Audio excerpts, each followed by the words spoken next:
नमस्कार, जय महादेव। फिर से मिले हैं, अधिक महीने की ही बात करनी है इस बार भी।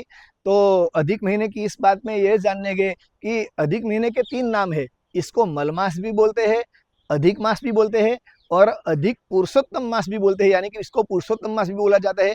तो ये 3 नाम के पीछे का रहस्य क्या है? इसको मलमास क्यों बोलते हैं, अधिक मास क्यों बोलते हैं और पुरुषोत्तम मास क्यों बोलते हैं? आज उसी विषय में जानेंगे। अगर आप नए हो तो जल्दी से चैनल को लाइक, शेयर, सब्सक्राइब कर दो। तो फिर से ऐसी ही श्रेष्ठ जानकारी के लिए हम मिलते रहेंगे। बात करते हैं मलमास की। मलमास इसे इसलिए बोलते हैं कि शकुन्यादि चतुष्टम तु रवेरमलम मुदा हृतम। शकुनी, चतुष्पाद, नागव और किस्तुग्न, ये जो 4 करण है पंचांग के अंदर, ये भगवान सूर्य नारायण का मल कहे गए हैं। और इन 4 करण में जो महीना शुरू होता है उसको हम अधिक मास कहते हैं। आप किसी भी वर्ष के अधिक मास को देख लेंगे तो ये शकुनी, चतुष्पाद, नागव और किस्तुग्न इन 4 करण में से ही शुरू होगा। तो ये जो रवि का मल कहे गए करण है, इनके अंदर शुरू होने से ये मास जो है वो मलमास कहा जाता है। अगर बात करें कि इस महीने को अधिक मास क्यों कहते हैं, तो अधिक मास की भी हमने श्रेष्ठ जानकारी आगे के वीडियो में प्राप्त की उनके इतिहास को देख के। तो अधिक मास जो है वो बचा हुआ महीना है। हमने देखा कि सूर्य वर्ष और चंद्र वर्ष का जो 11 दिनों का डिफरेंस है, 3 साल में वो 33 दिनों का हो जाता है और 3 साल के बाद एक महीना पूरा बच जाता है, अधिक रह जाता है। इसी को हम अधिक मास यानी कि अधिक बचा हुआ महीना कहते हैं।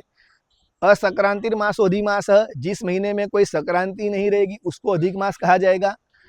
और शास्त्र में एक दूसरा भी लिखा है, वो बहुत बड़ा विषय है क्योंकि वो जल्दी आता नहीं है, वो है क्षय मास।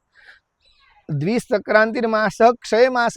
हमने ये तो सुन लिया कि एक महीने में अगर कोई संक्रांति ना आए तो उसको अधिक महीना कहते हैं, लेकिन ऐसा भी एक महीना आता है 141 साल में या 19 साल में ऐसा एक महीना आता है कि जिसमें सूर्य नारायण भगवान 2 बार संक्रांति करते हैं, 2 बार राशि बदलते हैं। और ये बहुत रेयर घटना है, लेकिन उस महीने में उसको हम कहते हैं क्षय मास। और अगर एक क्षय मास आता है तो उसके साथ 2 अधिक महीने आते हैं। वो शायद हम कभी देख पाए, हमारी ऐसी उम्र रहे तो, लेकिन वो रेयर घटना है। लेकिन अधिक महीना क्यों बोला जाता है, तो अधिक महीने के पीछे का कारण है कि हर 3 साल में 33 दिन 32 दिन का एक महीना शेष रह जाता है। अधिक रहने के कारण उसको अधिक महीना कहते हैं। अब बात करते हैं पुरुषोत्तम मास की, जिसकी हम बहुत चर्चा करते हैं। पुरुषोत्तम मास बहुत भगवान नारायण का महीना है।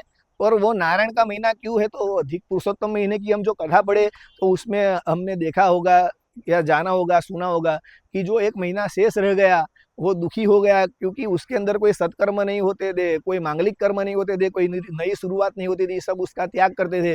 तो वो भगवान की शरण में गया और भगवान की शरण में जाने से भगवान ने उससे अपना लिया, क्योंकि भगवान का नाम शरणागत वत्सल है।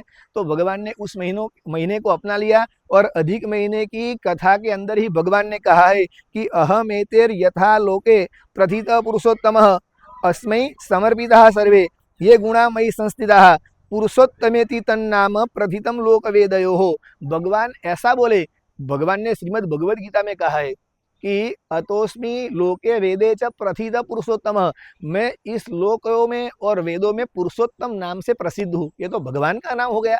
लेकिन अधिक महीना करुणतावश होकर भगवान के समक्ष गया, भगवान ने उसकी दयनीय परिस्थिति को देख लिया और भगवान शरणागत वत्सल है, तो भगवान ने उस अधिक महीने को, शेष महीने को, मल मास को अपना लिया और मल मास को कह दिया कि जैसे मैं इस लोक में पुरुषोत्तम नाम से प्रसिद्ध हूँ, अस्मै समर्पिता सर्वे, मैं वह सभी जो पुरुषोत्तम के गुण हो, अस्मै समर्पिता, इस महीने को मैं समर्पित कर देता हूँ।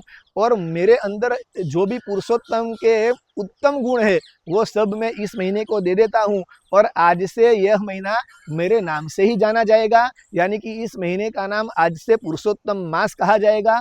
और इस महीने के अंदर जो भी मेरी प्रसन्नता के लिए, आत्म कल्याण के लिए श्रेष्ठ कर्म करेगा तो उसके ऊपर मेरी, यानी कि भगवान पुरुषोत्तम की, भगवान राधा पुरुषोत्तम की, भगवान नारायण की अनन्य कृपा प्राप्ति होगी। और इसी तरह इस महीने का नाम पुरुषोत्तम मास हो गया। तो हमने जाना कि ये मलमास इसे क्यों कहा जाता है, इस महीने को अधिक मास क्यों कहा जाता है और इस महीने को पुरुषोत्तम मास क्यों कहा जाता है, ये श्रेष्ठ जानकारी प्राप्त की। ऐसे ही हम आगे मिलते रहेंगे। आपको जय महादेव, नमस्कार।